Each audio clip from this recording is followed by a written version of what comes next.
আল্লাহর নূর, যাকে ছাড়া আমরা আলো বাতাস মাটি পানি পেলেও আমাদের জীবন সত্যভিত্তিক হবে না, আল্লাহ ভিত্তিক হবে না, আমরা মিথ্যার আধারে হারিয়ে যাব।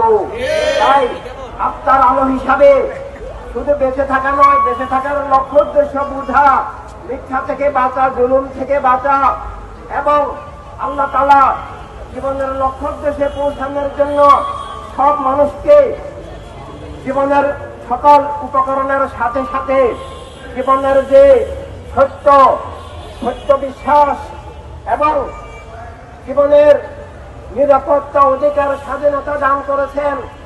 আর সেই সত্যের মুক্ত প্রবাহ, জ্ঞানের মুক্ত প্রবাহ এবং আল্লাহ তাআলার নির্ধারিত প্রদত্ত জীবনের নিরাপত্তা, অধিকার, স্বাধীনতা জারি থাকার জন্য উৎখাত ধ্বংস যেন কেউ করতে না পারে, সেজন্য আল্লাহর হাবিব সাল্লাল্লাহু আলাইহি সাল্লাম আত্মিকভাবে যেমন সত্য আর জীবনের দিশা রূপরেখা দান করেছেন, আল্লাহ তাআলার পক্ষ থেকে রাজনৈতিক ভাবেও কিভাবে জীবন, মানবতার সমাজ, রাষ্ট্র, বিশ্ব ব্যবস্থা গড়ে উঠবে তাও দান করেছেন।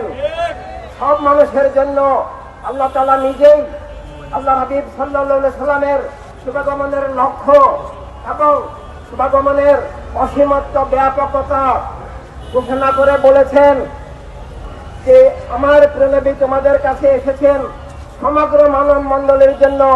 আমি আল্লাহর রহমত হিসাবে, কল্যাণ হিসাবে, আমার আল্লাহর বন্ধন হিসাবে, সংযোগ হিসাবে।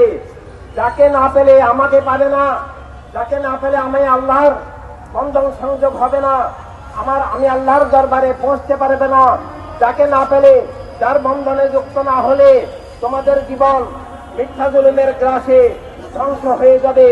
তাই দুনিয়াতে মিথ্যা জুলুম থেকে মুক্ত থাকার জন্য, আখিরাতে আল্লাহর রহমত, নিয়ামত, মাগফিরাত, নাজাত লাভ করার জন্য সমগ্র মানব মণ্ডলের জন্য আল্লাহ তাআলা উৎস, অস্তিত্বের উৎস হিসাবে জীবন রক্ষার, মানবতা রক্ষার, অধিকার, স্বাধীনতা রক্ষার, নিরাপত্তা রক্ষার উৎস হিসাবে, আশ্রয় হিসাবে সবার জন্য আল্লাহ তাআলার সকল রহমতের মূল রহমত, সকল দানের বড় দান, আসল দান, সকল কল্যাণের উৎস হিসাবে আল্লাহর হাবিব সাল্লাল্লাহু আলাইহি সাল্লামকে দুনিয়াতে পাঠিয়েছেন। কিন্তু আমরা দেখতে পাই যে মিথ্যার ধারকরা তখনও দুনিয়ার মানুষ যেন আল্লাহ হাবিব সাল্লাল্লাহু আলাইহি সাল্লামকে চিনতে না পারে, আল্লাহ তাআলাকে চিনতে না পারে, আল্লাহর রহমত নিয়ামত লাভ করতে না পারে। মানুষ যেন আইয়ামে জাহেলিয়াতের মিথ্যার মধ্যে থাকে, জুলুমের মধ্যে থাকে।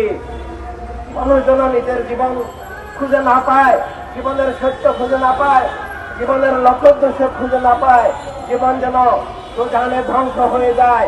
সেজন্য আমরা দেখেছি আইয়ামে জাহেলিয়াতের বস্তুবাদী ধারা আল্লাহর হাবিব সাল্লাল্লাহু আলাইহি সাল্লামের শুভাগমনের লক্ষ্য উদ্দেশ্য ব্যাখ্যা করে দিতে চেয়েছে।